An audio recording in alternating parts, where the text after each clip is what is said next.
הדוברת השנייה במושב הזה היא דוקטור שנה שטראוך-שיק. שנה הינה חוקרת בבלי העוסקת בעיקר בחקר התלמוד הבבלי גם על רקע העולם התרבותי הבבלי הססני. מחקריה בשנים האחרונות עוסקים גם במינוח התלמודי ובנושאי מגדר, שבה בעזרת השם עומד לצאת בקרוב גם פרויקט יותר גדול שלה כספר. בבקשה, שנה. Thank you so much, Barak, and thank you so much for to Arnon and Barak for organizing this, and such a privilege to be part of the star-studded conference today. So in the next 3 days,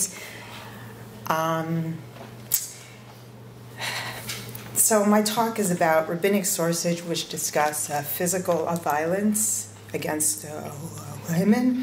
When I began investigating this topic a year ago, it was with a real scholarly remove. And now that's obviously impossible. And these texts have become horrifically relevant right now. In this talk, I will explore how references to sexual violence in Bavli Agadot differ from those from the land of Israel. On the one hand, we find Bavli Agadot that are clearly composed in a Persian context and are unique to the Bavli. On the other, we have a collection of Agadic material pertaining to the Chorban and its aftermath in the Bavli, which reflect the realities of Roman Palestine. Specifically, if we focus on how the victims are depicted, we find that the stories unique to the Bavli tend to take a suspicious view of women who are taken captive and subject to sexual violence and exploitation. By contrast, the Chorban Agadot do nothing of the sort. In this literature, the victims are seen as heroic, righteous, and are portrayed as the symbols of the greater national tragedy and suffering. After looking at some texts that exemplify these differences, I will briefly suggest how we can account for this bifurcated view that the rabbis had of sexual violence and exploitation. As we will see, the unique to the Bavli stories share a number of common features. They are in Aramaic. They either involve women from the Amoraic era, specifically related to Babylonian Amoraim, or they have clear Persian narrative, legal, and or linguistic elements. These two features have been explored in several studies by several people in this room. But what interests me for the present purposes is that, as described by Sagit Moore, in these accounts we find that there is a suspicion that female captives willingly submit to their captors, and that as a result, the women must be tested for their righteousness to determine whether they are worthy to be freed. So our first example appears in the discussion of Mishnah Gittin 6.4, which lists the parameters of the responsibility of Pidyon Shevuyim, also relevant right now, to redeem captives and helping them escape. In the context of this legal discussion, a rather strange account appears on 45a. It describes a Rev Ilish being taken into captivity with the daughters of Rev Nachman, a prominent third-generation Babylonian Amorah. His daughters were apparently famed for their ability to stir boiling pots with their bare hands, which Rev Ilish puzzled over. After receiving miraculous tidings from a man who understands bird language that he will be able to successfully escape, his thoughts turn to the daughters of Rev Nachman. So I will read from line 9. Amar, Ezil echse benate Rev Nachman I kaiman behemanutaihu ahadrinhu. So I will go see the daughters of Rev Nachman, whether they have maintained their trustworthiness, and then I will bring them back. Amar nashi komili de itlahu sradon hadi bebeit hakisei. Said women, they always tell secret things in the bathroom. Shaminin de kamran. Ade guvrin u unehardai guvrin. Lemalhu l'shavoyahu dilirachakinhu mehachado letu inashim lishmi lifar kinan. So he heard them saying, these men are our husbands, just as the Naharadeans were our husbands. Let us tell our captors to remove us to a distant land from here so that people may not come and hear where we are and redeem us.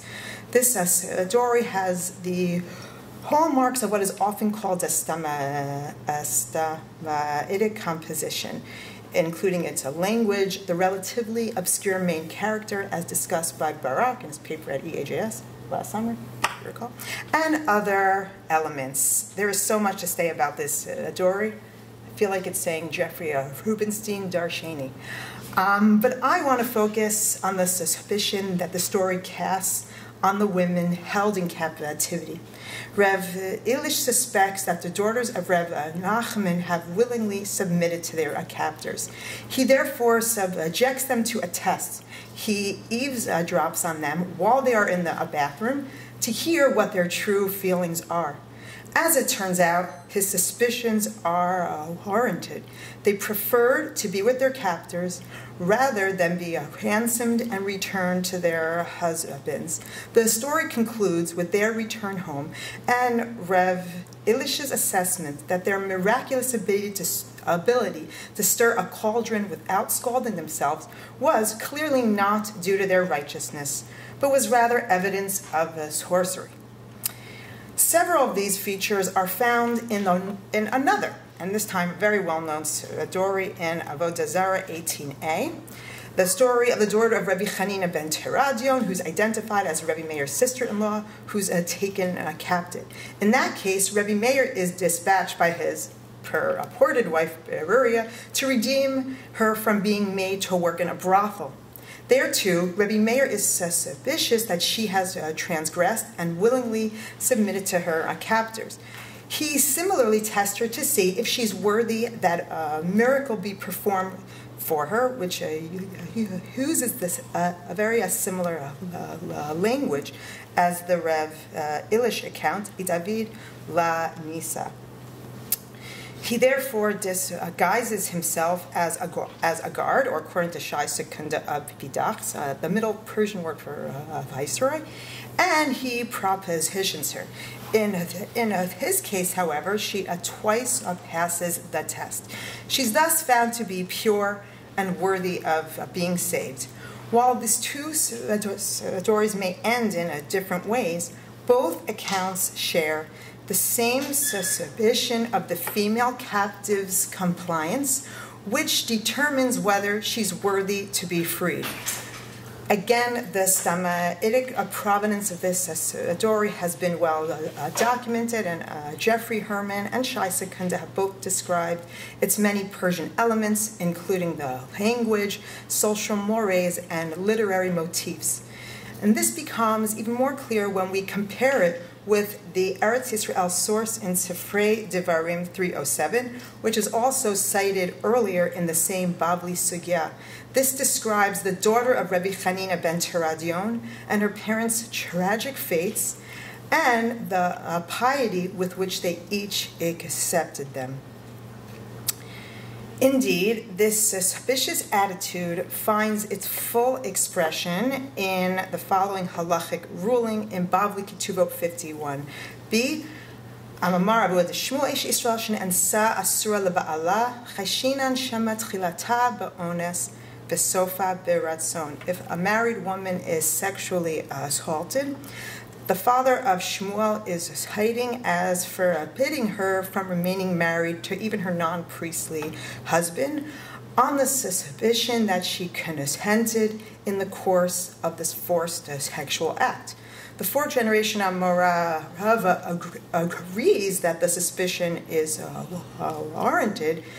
However, he counters that even if we are certain that she consented in the course of the assault, such compliance is out of her control, and it still remains in the category of hones.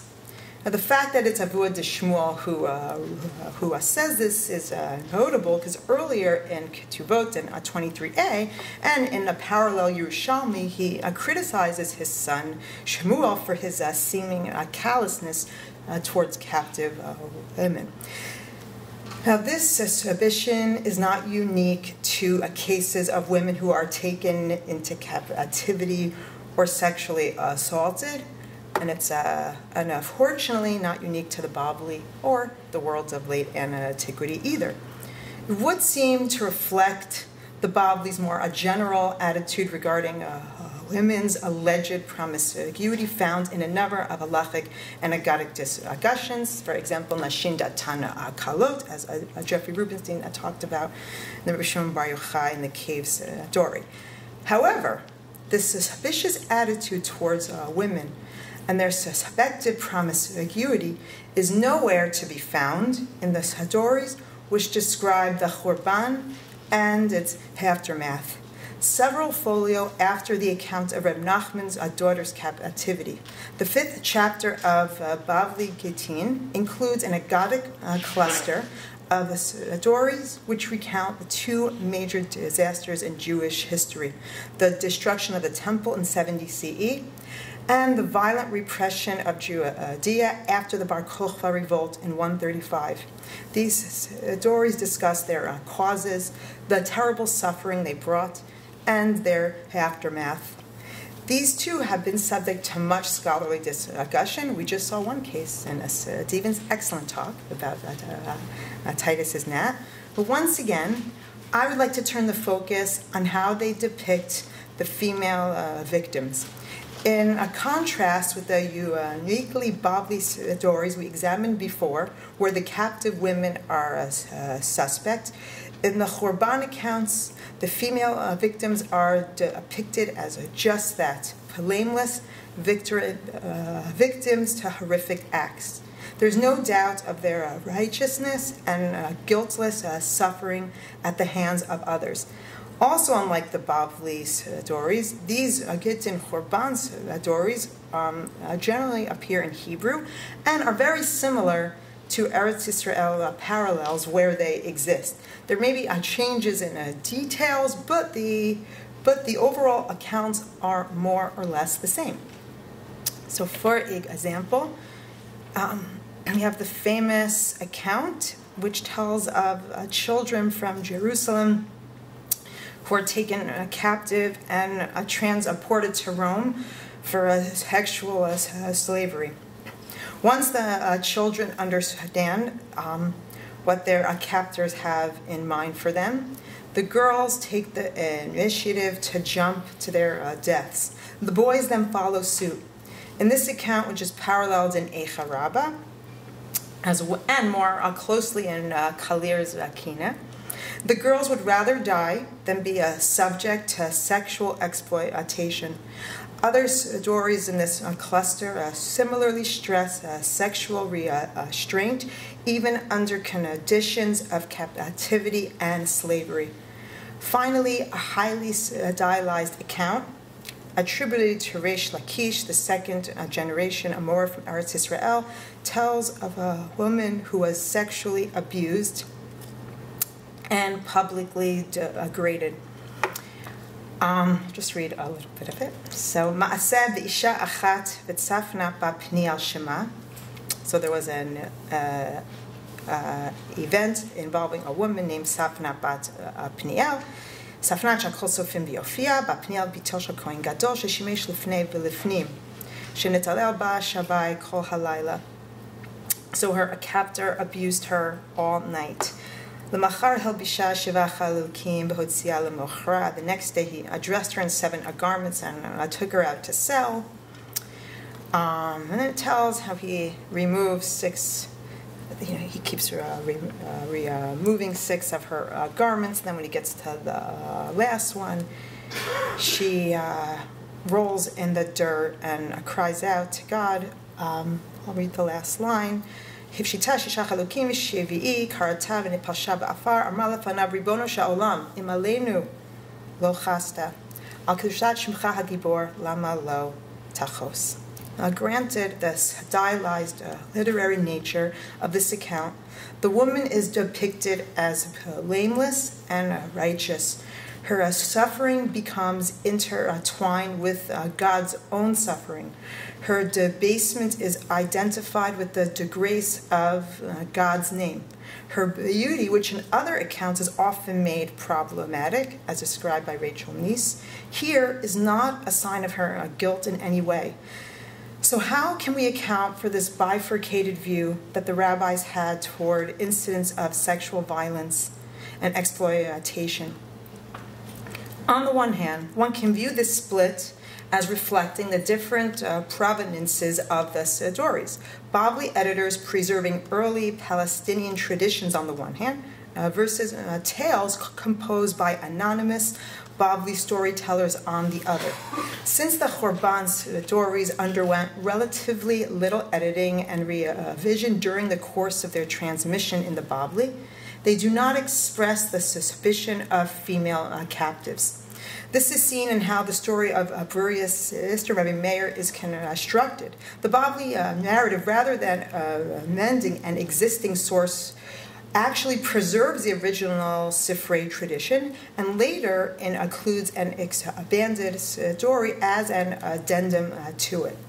However, beyond the technical aspects of preservation of existing traditions, the split in attitude can also be viewed as a result of their differing subjects. The uniquely Bavli accounts are about individual women and how the rabbis responded to specific and isolated circumstances. The Khorban stories, by contrast, are about the people as a whole. As described by Julia Watts-Belser, these are tales of national suffering, and the sexual violence represents the suffering of the whole Jewish people in its most extreme, invasive, and degrading form. Although these accounts should not be taken as historical accounts, as Peter Schaefer discussed, they conform to what we know about Rome's use of rape as a weapon of war, as we just saw Stephen talk about. It's therefore striking that in contrast with the rabbis, Josephus' account of the destruction of Judea makes almost no reference to the sexual violence committed by Roman forces, as discussed by Karen Reeder. Yet the rabbis saw fit to give it a prominent place in the Jewish historical memory of the Khorban. I have some thoughts on this, but it would take us beyond the allotted time. So I invite you to share your ideas on this as well, particularly since at this time the relationship between violence committed against individual people and the suffering of the whole of people is an issue that has been at the forefront of our thoughts over these past 8 months. Thank you so much.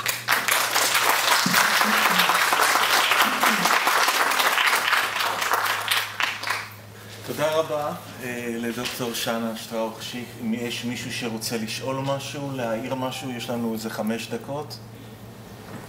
כן, בבקשה. Thank you, Shana. Very interesting presentation.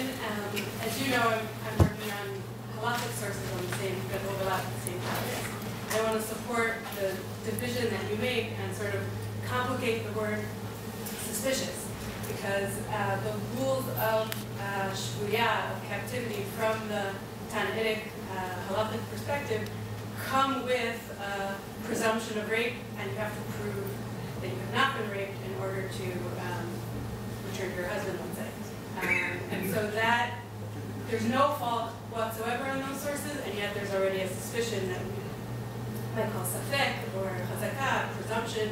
And so in the earlier sources, there really is a lot less fault that comes along with suspicion or doubt or the possibility of it, whereas by the time you get to the Bavli sources, the question of consent is a lot more important. Mm-hmm. And so then, in order to prove whether you can stay married to your husband or not, the question of whether you were complicit, whether you agreed, whether you did everything you could to avoid